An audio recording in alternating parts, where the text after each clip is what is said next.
lunatics are the enemy within.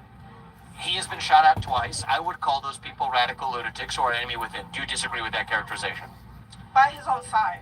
But when he was talking about the lunatics within, am I too close to the mic? No, I'm not just... Go ahead. He was not shot at by his own side. Yeah, they were registered Republicans. No, again, Ryan Ruth was not a registered Republican. Yeah, he was. No, he was not. Okay. Yeah, he was. He donated. And We also, should say he was not on your side.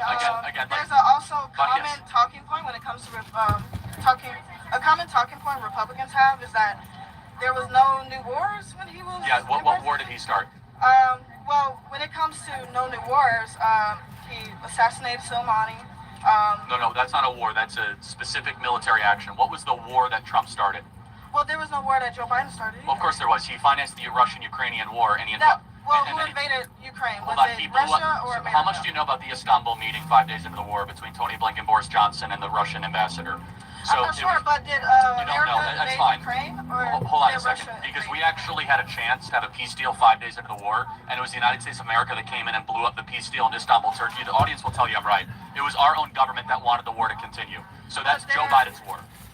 Well, no, there's more to that. It's a little hot outside, so I can't do my research right now, but when it comes to why does the temperature impact your research? I don't understand. Well, it's hot outside. I've been here all day, so my brain's a little fuzzy.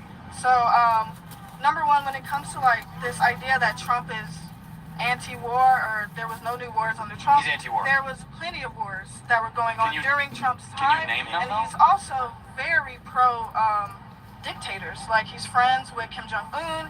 He talks highly. So we were on the verge of war with North Korea when Barack Obama left the Oval Office. The thing he told Donald Trump is our top threat is North Korea. I don't care if Donald Trump calls Kim Jong-un a friend or not. He got us off the brink of war with North Korea, which is actually what I care about. We were not really on the brink of war when it comes to it's correct. Barack Obama thought we were. Obama said to Donald Trump, you need to watch out for two things, Lieutenant General Michael Flynn and North Korea. That were the only two things Obama said to him in Obama's own telling of events in that short Oval Office meeting. So Obama even said North Korea is your number one threat. Well, I disagree with Obama. North Korea was not our number one threat. North Korea is an ant compared to America. Let me ask you, you're anti-war? Are you anti-war? Very anti. Okay, do you believe the Russia-Ukraine war needs to come to an end? Yes, Russia needs Which is the candidate which has said that we need to end the Russia-Ukraine war? Which is the candidate who said we need to continue funding the Russia-Ukraine war? Trump is for backing up Putin. Trump is for ending the Russia-Ukraine war. That's what he said. Kamala Harris is continuing to fund the Russia-Ukraine war and said she would continue to vote in favor of it. Under which candidate was there a major war in the Middle East? Was there a major war in the Middle East under Donald Trump? To the first point, when it comes to Ukraine and Russia, America is funding the Ukraine because of an agreement we had in, 2014? We're holding up a peace treaty with NATO that if any country who wants to join NATO... Is Ukraine part of NATO?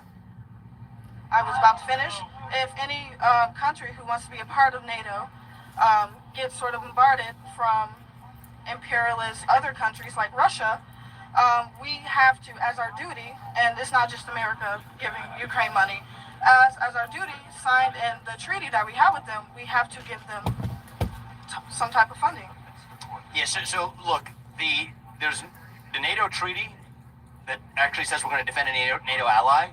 Article 5, that doesn't apply to Ukraine because Ukraine is not a member of NATO. I know you're talking about. Why was Ukraine not a member yet? Because Russia invaded them. That's not because correct. Because they wanted to be No, Ukraine should never... Do you think Ukraine should be part of NATO? Yes, of course. Whoa, okay, that's remarkable. Yeah, of course. So the U.S. actually made a commitment back in 1990 to say that NATO would expand not 1 inch past East Germany. Our Secretary of State made that commitment to his counterpart actually it was Gorbachev who led the Soviet Union.